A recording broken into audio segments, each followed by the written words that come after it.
तो बच्चों हम संख्या पद्धति चैप्टर जो हमारा फर्स्ट चैप्टर है क्लास 9th में मैथ्स का वो कर रहे हैं और उसमें हमारा जो आज का टॉपिक है वो है संख्या रेखा पर वास्तविक संख्याओं का निर्धारण।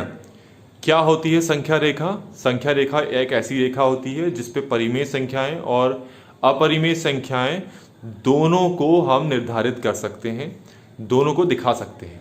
और परिमेय संख्याएं और अपरिमेय संख्याओं को मिलाकर बनता है वास्तविक संख्याएं। ठीक है, तो हम संख्या रेखा पर हमें वास्तविक संख्याएं दिखाना है। तो पहले हम छोटी संख्या लेते हैं। तो हम यहां पर एक बार संख्या रेखा बनाकर दिखाते हैं और इस तरीके से हमने ये एक संख्या रेखा बना ली। ये हमारा 0, ये हमारे पास 1, 2, 3, 4 और इस तरीके से ये चलता जाएगा।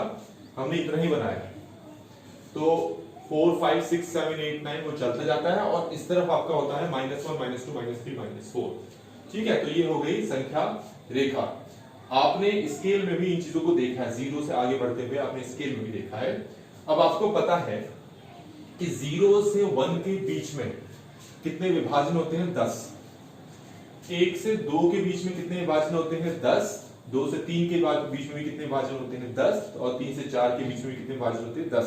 तो संख्या रेखा पर जो दो संख्याओं के बीच का विभाजन होता है वो 10 के हिसाब से होता है। हम 10 हिस्सों में इसको डिवाइड करते हैं। तो हमें अगर यहां पर दिखाना है, सपोज हम एक क्वेश्चन लेते हैं कि 2.665 इसको हम संख्या रेखा पर दिखाएं, तो हम इसको कैसे दिखाएंगे? तो इसको दिखाने के लिए सबसे पहले आप ये देखो कि जो संख्या हमारे पास है किन दो संख्याओं के बीच में उपस्थित है। यह है 2 और 3 के बीच में उपस्थित है। तो अगर 2 और 3 के बीच में उपस्थित है तो बाकियों से हमारा कोई मतलब नहीं है। अब हम क्या करते हैं, इस नंबर को इनके बीच में देखेंगे। तो पहले हम क्या करते हैं, 2 और 3 के बीच में 10 हिस्से कर लेते हैं।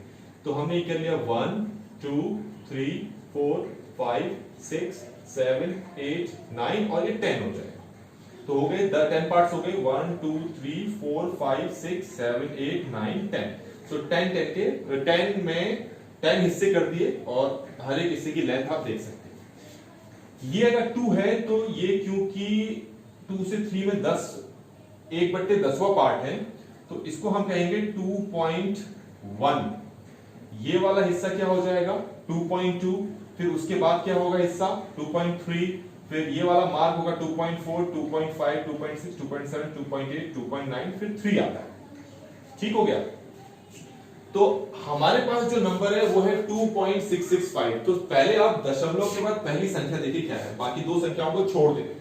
ये है हमारे पास 2.6, तो इसमें 2.6 है कहां? 1, 2, 3, 4, 5, 6। तो ये जो है इसको हम यहां पर बोलते हैं 2.6।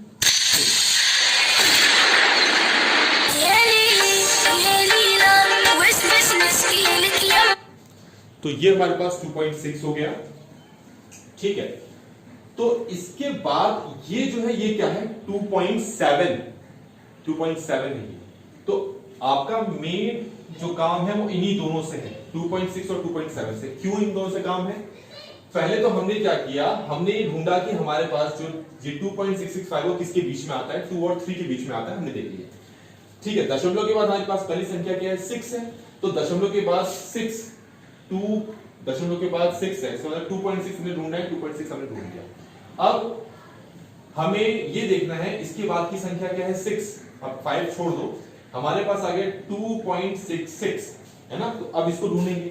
तो आप देखो 0.10 बोल सकता हूं इसको मैं, 2.10 ये क्या हो जाएगा? 2.20, 2.30, 2.40, 2.50, 2.60। इसको 2.6 भी बोल सकते हो, 2.60 भी बोल सकते हो, 0 लगाने से कोई फर्क नहीं पड़ता।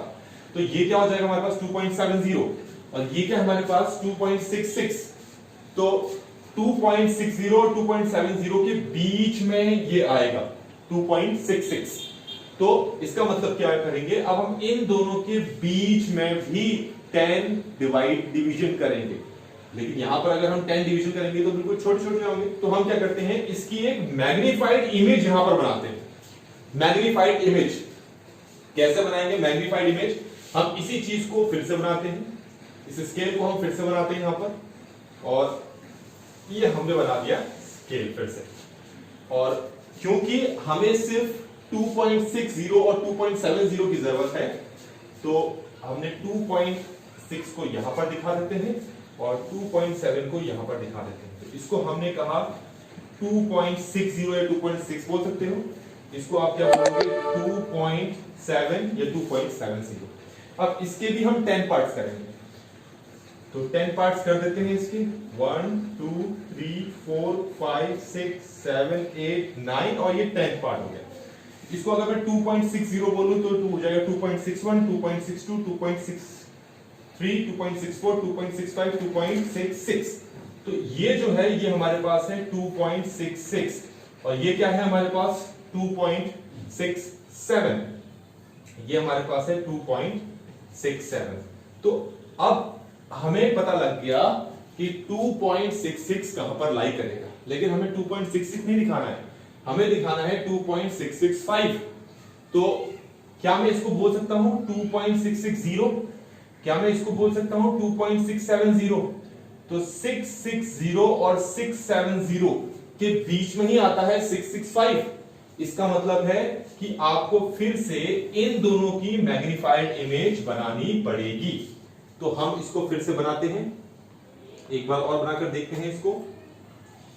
तो अगर हम मैग्नीफाइड इमेज बनाए यहां पर,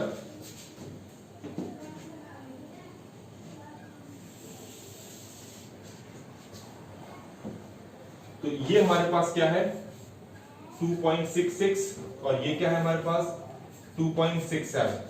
तो अब फिर से क्या करेंगे यहां पर, कितने डिवीजन हमें करेंगे यहां पर 10, 1 2 3 4 5 6 7 8 9 और ये 10 हो गया।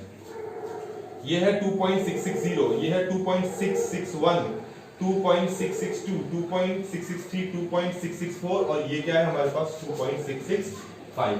तो ये हमें मिल गया 2.665।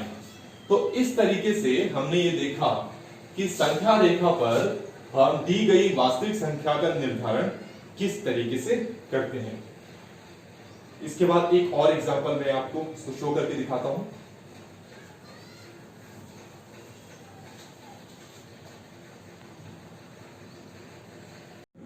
हमारे पास जो क्वेश्चन है वो है 1.3 बार के 4 दशमलव स्थान तक की संख्या को संख्या रेखा पर निर्धारित करो, या फिर उसको 1.3333 भी लिख सकते हैं। हमें इसे संख्या रेखा पर दिखाना है। तो हमने सामने एक संख्या रेखा बना ली है 0 1 2 3 4, ये कहीं तक भी जा सकती है। आप ये देखो कि 1.333 जो है वो किन दो नंबरों के बीच में आएगा, ऑब्वियसली वो 1 और 2 के बीच में आएगा। तो हमने 1 और 2 के बीच में 10 विभाजन कर दिए हैं। अब हम जानेंगे हर एक विभाजन को हम क्या बोलेंगे। ये अगर 1 है तो ये हो जाएगा आपका 1.1, ये हो जाएगा 1.2 1.3 1.4 1.5 1.6 1.7 1.8 1.9 और फिर 2, इस तरीके से। ये हमारे पास है 1.1, ये होता है हमारा 1.2 1.3। तो हमारा मेन मतलब किससे है 1.3 से। तो हम पहले ये ढूंढ लेते हैं 1.3 कहां है, जो कि ये है, ये 1.3 है और ये अगला वाला क्या है 1.4। तो एक चीज याद रखें, जैसे ही आपको दशमलव की पहली संख्या मिल जाती है जो कि यहां पर मिल गई है, ठीक है, तो वो और उसकी जो बगल वाला जो विभाजन है इन दोनों को हम पॉइंट आउट कर लेते हैं। ये है 1.3, ये है 1.4। अब हम क्या करेंगे, इन दोनों की मैग्नीफाइड इमेज को बोर्ड पे शो करेंगे। मैग्नीफाइड इमेज शो करने के लिए आपको पिछले क्वेश्चन ही बता दिया गया था किस तरह से शो करेंगे। हम यहां पर फिर से नंबर लाइन बनाते हैं, यहां पर हमने ये नंबर लाइन बना ली और हमें बाकी से कोई काम नहीं, हमें सिर्फ इन्हीं दोनों की मैग्नीफाइड इमेज चाहिए। तो ये हमने यहां पर शो कर दिया और इसको हमने यहां पर शो कर दिया। ये हमारे पास क्या आ गया 1.3 और ये हमारे पास क्या आ गया 1.4। अब इन दोनों के भी कितने विभाजन होने चाहिए 10, 1 2 3 4 5 6 7 8 9 और ये हो गया 10। तो जैसे यहां 1 था उसके बाद वाला 1.1, ये अगर 1.3 है तो ये वाला हो जाएगा 1.31 1.31, ये हो जाएगा 1.32, ये हो जाएगा 1.33, ये हो जाएगा 1.34, इस तरीके से बढ़ता चला जाएगा। अब यहां देखो हमारे पास दशमलव का दूसरे स्थान में भी क्या है 3, 1.33, क्या हमें 1.33 मिल गया है? हाँ मिल गया है। तो 1.33 और उसके जो बगल में विभाजन है, अब इन दोनों की मैग्नीफाइड इमेज को हम बोर्ड पर दिखाएंगे। तो अब बाकी से हमारा कोई काम नहीं है, अब इन दोनों की मैग्नीफाइड इमेज को हम बोर्ड पे दिखाते हैं। तो कैसे दिखाएंगे? आपको कुछ नहीं करना है, यहां से एक लाइन इस तरह से शो कर दी, इसको बोल दिया 1.33 और ये हमारे पास यहां पर आ गया, इसको हमने बोल दिया 1.34। अब इसके कितने विभाजन हम करेंगे? 10। ये हो गया 1 2 3 4 5 6 7 8 9 और ये 10। तो ये है 1.33, तो ये क्या हो जाएगा 1.331, ये हो जाएगा 1.332 और ये क्या हो जाएगा 1.333, ये क्या हो जाएगा 1.334। फिर से वही, दशमलव की तीसरी संख्या भी 3 ही है, तो 1.333 हमें मिल चुका है, जो कि ये रहा। तो अब ये और इसके बाद वाली जो संख्या है, इसकी इन दोनों की मैग्नीफाइड इमेज हमें बोर्ड पे शो करनी है। तो हम एक बार फिर से नंबर लाइन बनाएंगे। ये हमने नंबर लाइन यहां पर बना लिया, ये हमने शो कर लिया। ये हमारे पास 1.33 है, यहां पर इसको शो किया, यहां पर इसको शो कर दिया। ये इसको लिखो 1.333 और इसको लिखो 1.334। फिर से क्या करेंगे हम, इसके कितने विभाजित करेंगे? 10। तो करते हैं 1 2 3 4 5 6 7 8 9 और ये 10 हुआ। यहां से स्टार्ट करते हैं, ये है 1.333, ये हो जाएगा 1.331, ये हो जाएगा 1.3332 और फाइनली ये हो जाएगा हमारे पास 1.3333। तो इस तरीके से हमें वो पॉइंट मिल गया जो हमें नंबर लाइन पर शो करना था। अगर ये नंबर और आगे बढ़ता जाता तो इस तरह से आपकी संख्या रेखा और बढ़ती जाती, विभाजन भी उसी हिसाब से बढ़ते जाते। इस तरीके से हमारे पास ये क्वेश्चन भी कंप्लीट होता है। अब आपका काम क्या है, आपको संख्या रेखा पर 2.567 इसको निर्धारित करना है। ये आपका आज का होमवर्क।